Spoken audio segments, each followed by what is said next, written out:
नमस्कार। एक और नया वीडियो में आप सभी का बहुत बहुत स्वागत है। दोस्तों, आज की इस वीडियो में मैं आप लोग को एक बनता हुआ घर का अब तक का पूरा काम दिखाने वाला हूं। इस घर के अंदर भी ले जाकर चलूंगा कि किस तरीके से इस घर को बनाया गया है, उसके साथ साथ बाहर से दिखाऊंगा और उसके साथ साथ ये भी बता दूंगा कि आखिर इस घर को बनाने में अब तक टोटल कितना रुपये का खर्चा आया है। तो अगर आप भी अपने लिए घर बनाने का अगर प्लानिंग कर रहे हो तो आप इस वीडियो को देखिए। कॉलम और बीम का पूरा डिटेलिंग के साथ, रेनफोर्समेंट का पूरा डिटेलिंग के साथ आज मैं आपको बताने वाला हूं कि अगर आप एक 35 फीट बाई 30 फीट मतलब 1050 स्क्वायर फीट के आसपास का जो एरिया है उसमें घर बनाना चाहते हो तो आपको टोटल कितना रुपये का खर्चा है वो आ सकता है। साथ में आपको गिट्टी और ये बालू है, उसके साथ साथ जो ईंट है उसका रेट भी मैं आज आप लोग को बताने वाला हूँ। तो चलिए पार्ट वाइज देखते हैं। सबसे पहले जान लेते हैं इस बनते हुए घर का साइज़ को। तो मैंने बताया कि 35 फीट का आपको साइड भी मिलता है और 30 फीट का आपको फ्रंट व्यू मिल जाता है। इस घर का जो सामने का सुंदरता है उसे बढ़ाने के लिए आप देख सकते हो कि यहाँ पे एक 8 फीट बाई 9 फीट के आसपास का साइज में एक छोटा सा इस कॉर्नर पे पोर्टिको का निर्माण भी किया जा रहा है। इसके लिए भी 2 यहाँ पे कॉलम है वो एक्स्ट्रा लगाया गया है। आप देख सकते हो इस घर में टोटल 15 कॉलम लगाया गया है। अगर इस घर का पोर्टिको का कॉलम को हटा दिया जाए तो 13 कॉलम के साथ इस घर को बनाया जा रहा है। 2 एक्स्ट्रा कॉलम यहाँ पे पोर्टिको के लिए लगाया गया है। इसके साथ साथ जो इस घर का फर्श का लेवल है उसका बात कर लिया जाए तो आप देख सकते हो पीछे की तरफ 4 से 4.5 फीट के आसपास में यहाँ पे इस घर का फर्श है उसका ऊंचाई रखा गया है ग्राउंड लेवल से, जबकि सामने की तरफ का बात किया जाए तो लगभग 3 फीट के आसपास में इसका ऊंचाई रखा गया है ग्राउंड लेवल से।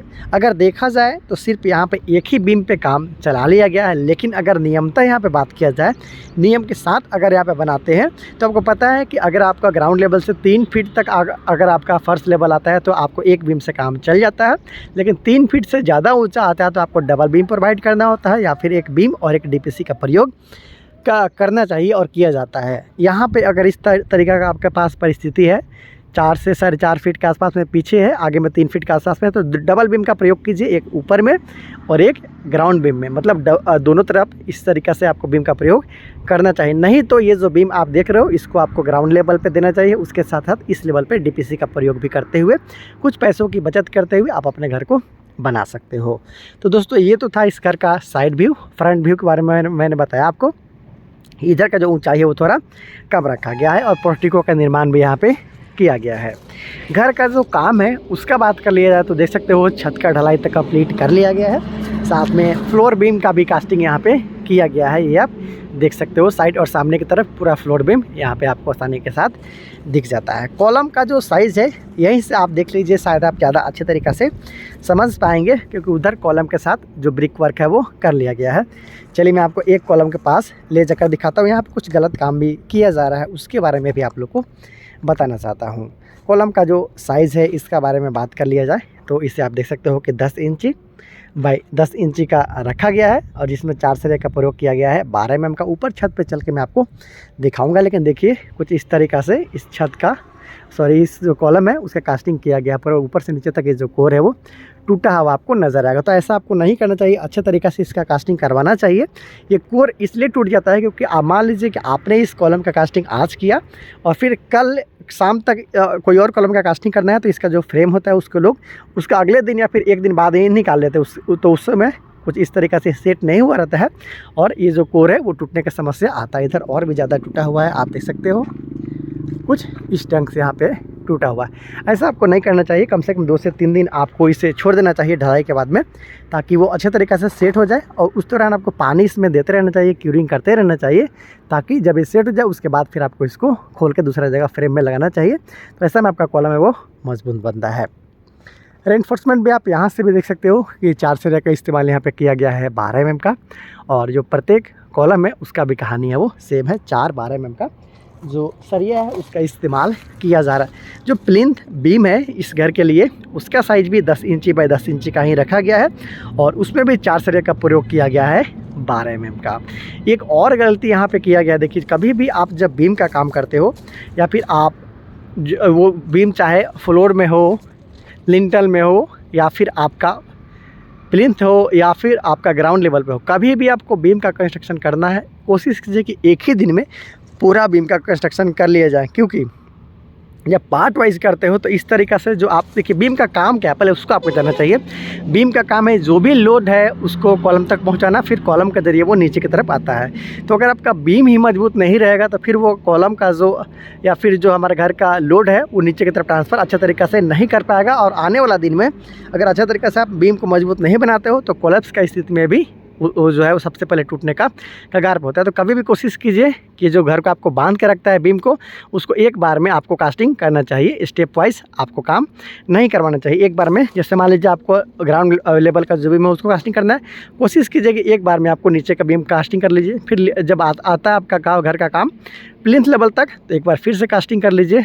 लिंटल बीम पे आता है तो फिर पूरा बीम का काम आपको एक दिन में करवा लेना चाहिए।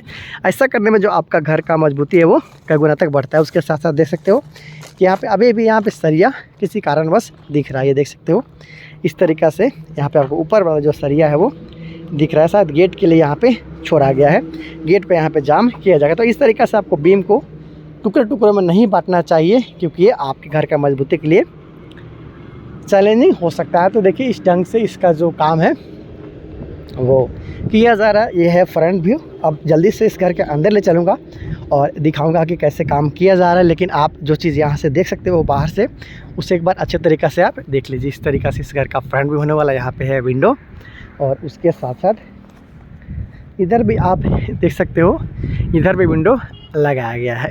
यहाँ पे आपको एग्जिट डोर छोटा सा देखने को मिलता है। सामने की तरफ लगभग 3 फीट का यहाँ पे छज्जा निकाला गया है, आप देख सकते हो छज्जा निकाला गया। इस तरीक़ा से एक अच्छा काम किया गया कि आप सपोर्ट के लिए कैंटिलीवर बीम को दिया गया। आप यहाँ पे भी देख सकते हो, यहाँ पे भी देख सकते हो, और उधर तो खैर बीम है ही जो कि यहाँ पे पोर्टिको में बनाया गया। तो कभी भी आप घर बनाइए उसके लिए जब छज्जा निकालते हो तो आपको ये बीम ज़रूर देना चाहिए। अगर 3 फीट से ज़्यादा छज्जा निकालते हो तो आपको यहाँ पे जो पट्टी बीम आता है सारा बीम को जोड़ते हुए इस तरीक़ा से, उसे भी आपको दिलवा देना चाहिए। तो देखिए इस तरीक़ा से इस घर को बनाया जा रहा है बाहर से। अंदर चलते हैं। हालांकि अभी इसमें बल्ली आप देख सकते हो कि लगा हुआ है, उसके बावजूद मैं आप लोग को बताना चाहूँगा, दिखाना चाहूँगा कि अंदर में आखिर किस तरीक़ा से इस घर के लिए काम को किया जा रहा है, ताकि आप लोग ज़्यादा अंदाज़ा लगा पाओ इस घर के बारे में। पोर्टिको है, यहीं से मेन गेट रहेगा। यहाँ से जैसे ही आप घर में इंटर करते हो तो इंटर करने के साथ ही आपको मिल जाता है इस घर के लिए सीढ़ी। ये देख सकते हो कुछ इस तरीक़ा से इस घर के लिए सीढ़ी रखा गया है। और सीढ़ी अच्छा इसलिए मैं बोल रहा हूँ कि इसे देख सकते हो कि क्लॉक वाइज ही बनाया गया है। यहाँ सीढ़ी स्टार्ट हो रहा है, फिर लैंडिंग आएगा, फिर सेकंड फ्लाइट पट होते हुए ऊपर की तरफ चला जाएगा। और उसके साथ साथ अगर आपका ऊपर में कोई दूसरा भाई रहता है या फिर रेंटर रहता है तो पूरा घर में अंदर जाने का ज़रूरत नहीं रहता है। प्राइवेसी को आपको बिल्कुल ख्याल रखते हुए स्टार्टिंग के साथ ही अगर सीढ़ी बना लेते हो, चाहे किसी भी साइज का आपका घर हो, तो ऊपर तला में जाने वाले लोग को कठिनाई नहीं होता, आसानी के साथ आप घुसते के साथ ही ऊपर की तरफ जा सकते हो। वैसे ये अपना अपना चॉइस होता है कि आपको किस तरीके से सीढ़ी बनवाना है, कहाँ पे रखना है, और आपका ज़मीन के साइज पे भी निर्भर करता है। तो घुसते के साथ ही सीढ़ी है, उसके साथ साथ दाहिनी तरफ आपको मिल जाता है ये गली है, ये आपको मिल जाता है इस घर के लिए पहला रूम। उसके साथ साथ उधर आपको मिल जाता है इस घर के लिए किचन। उस कॉर्नर पर भी जाकर दिखाऊँगा। और उसके साथ साथ चलिए मैं आपको दिखाता हूँ। और ये सेप्टिक टैंक के रूप में भी इसे इस्तेमाल किया जाने वाला है। देख सकते हो सीढ़ी का जो नीचे वाला हिस्सा है उसमें सेप्टिक टैंक बना लिया गया है कुछ इस ढंग से। तो चलिए अंदर चलते हैं। तो आप देख सकते हो कि यहाँ पे एक मिल जाता है आपको हॉल के साथ साथ ये डाइनिंग एरिया है। ये देखिए हॉल के साथ साथ डाइनिंग एरिया है, और हॉल से ही एग्जिट डोर जो मैंने साइड में दिखाया था वो है। उसके साथ साथ ये है इस घर के लिए पहला बेडरूम। उस कॉर्नर पे आपको मिल जाता है इस घर के लिए किचन, और उसके साथ साथ ये है इस घर के लिए दूसरा बेडरूम। उसके साथ साथ ये है इस घर के लिए तीसरा बेडरूम। ये है इस घर के लिए कॉमन टॉयलेट और बाथरूम। तो इस ढंग से इस घर को बनाया जा रहा है। इस घर में क्या क्या मिला आपको, आपने इस घर में यहाँ से इंटर किया था, सेप्टिक टैंक मिल गया है जो कि बनाया हुआ है। यहाँ पे सीढ़ी आपको मिल गया। उसके साथ साथ ये मिल गया आपको हॉल, इधर मिल गया पहला बेडरूम, उधर किचन, एग्जिट डोर, दूसरा बेडरूम, तीसरा बेडरूम। उसके साथ साथ ये कॉमन टॉयलेट बाथरूम यहाँ पे आपको देखने को मिल गया है। कास्टिंग का काम आप देख सकते हो कि कंप्लीट कर लिया गया है। थोड़ा सा ऊपर जाके मैं आपको दिखाने का कोशिश करूँगा, कॉलम के बारे में बताने का कोशिश करूँगा कि कैसे इस घर को बनाया जा रहा है। तो देखिए ये इस घर के लिए लैंडिंग है। और नंबर ऑफ टोटल कॉलम की बात कर ली जाए तो देख सकते हो 1 2 3 4 5 6 7 8 9 10 11 12 13 14 15 टोटल कॉलम के साथ इस घर को बनाया जा रहा है, आप आसानी के साथ देख सकते हो।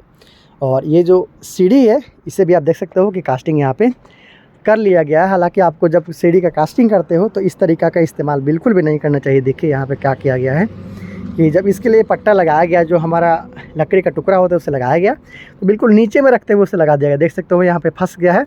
और बाद में से अगर इसको निकालते भी हो तो इस तरीक़ा का आपको ये जो नीचे की तरफ दबा हुआ है इस तरीक़ा से आपको देखने को मिलता है। तो अच्छा नहीं दिखता है। जो कभी भी आता है तो कोई भी आता है तो आप देख सकते हो सब सीढ़ी में इस तरीक़ा का आपको ये दागी 1 इंच के आसपास का जो पटरा रहता है उसका हो जाता है। तो आपको ढलाई के समय इसका ख्याल रखना चाहिए। इस तरीक़ा से इस घर का काम को किया जा रहा है, आप देख सकते हो। ये जो पुआल है, पुआल को इसलिए रखा गया है क्योंकि जो इस पर पानी लगाया जाता है वो पानी लगाने के समय पुआल पर रखते हुए अगर पानी डालते हो तो लंबे समय तक इस घर का जो नमी है, इस घर के ऊपर जो पानी लगाते हैं उसको ये बचा कर रखता है। धूप कड़ा होता है फिर भी ये उसे जल्दी सूखने से बचाता है। तो इसके लिए आपको छत में नमी का जो ज़रूरत है वो ज़्यादा महसूस नहीं होता क्योंकि नमी को बना कर रखता है। तो इस ढंग से इस घर का जो काम है उसे किया जा रहा है। साथ में बता दूं कि जो भी घर का बाहर का दीवार है उसे 10 इंची का रखा गया, अंदर का दीवार को 5 इंची के साथ रखा गया। ये जो आप सरिया देख रहे हो, ये देखिए, ये भी आपको सीखना चाहिए।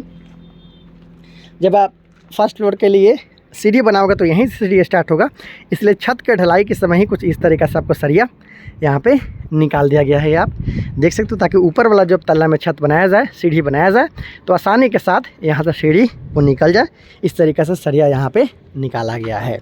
छत के ढलाई के समय आप देख सकते हो कि 10 mm का जो बार है उसका इस्तेमाल किया गया है, सरिया का इस्तेमाल किया गया है, जबकि कॉलम और बीम में 12 mm का सरिया का इस्तेमाल किया गया था, आप देख सकते हो। तो इस ढंग से जो इस घर का काम है उसे किया जा रहा है। बात कर लिया जाए कि आखिर इस घर को बनाने में अब तक टोटल कितना रुपए का खर्चा आया है, तो उसके साथ साथ मैं बता दूं कि यहाँ पे देख सकते हो कि जो भी इस घर में ईंट का प्रयोग किया गया है, लाल ईंट ही यहाँ पे लगाया गया है। और जो लाल ईंट का कीमत है यहाँ पे, ये जो आप एक लाल ईंट देख रहे हो ये 6 से 7 रुपये के बीच में आसानी के साथ मिल जाता है। उसके साथ साथ जो बालू देख रहे हो, तो बालू का एक टर्बो अगर आप बालू लेते हो तो आपको 4 से 4,500 रुपये के बीच में एक टर्बो बालू आसानी के साथ मिल जाता है। गिट्टी अगर आप लेते हो हाईवा से तो आपको एक हाईवा गिट्टी का कीमत 22 से 24,000 रुपये के आसपास में आसानी के साथ मिल जाता है। तो इस ढंग से इस घर को बनाया जा रहा है।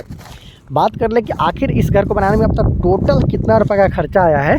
जो आप अपने घर देखा था जिसमें आपको 3 बेडरूम के साथ साथ हॉल, डाइनिंग एरिया, किचन के साथ साथ टॉयलेट बाथरूम देखने को मिला था और पोर्टिको का भी निर्माण यहाँ पे किया जा रहा है। टोटल खर्चा का बात कर ली जाए तो 6.5 से 7 लाख रुपए के बीच में खर्चा आ चुका है, जिसमें आपको लेबर चार्ज के साथ साथ मटेरियल कॉस्ट को भी इंक्लूड करते हुए मैं बता रहा हूँ। बिल्कुल स्टार्टिंग से खुदाई से लेकर फुटिंग के लिए खुदाई से लेकर छत का ढलाई तक 6.5 से 7 लाख के आसपास में इसका खर्चा आ चुका है। अगर आप भी चाहते हो 1000 स्क्वायर फीट के आसपास का घर बनाना तो छत के ढलाई तक आपको 7 लाख के आसपास का एस्टिमेशन लेकर चलना होगा। वीडियो अच्छा लगा है तो वीडियो को लाइक कीजिएगा, चैनल को सब्सक्राइब नहीं किए हैं तो चैनल को सब्सक्राइब भी अवश्य कर लीजिएगा। बहुत जल्द मिलते हैं अगले वीडियो में, तब तक ले दीजिए इजाज़त, नमस्कार।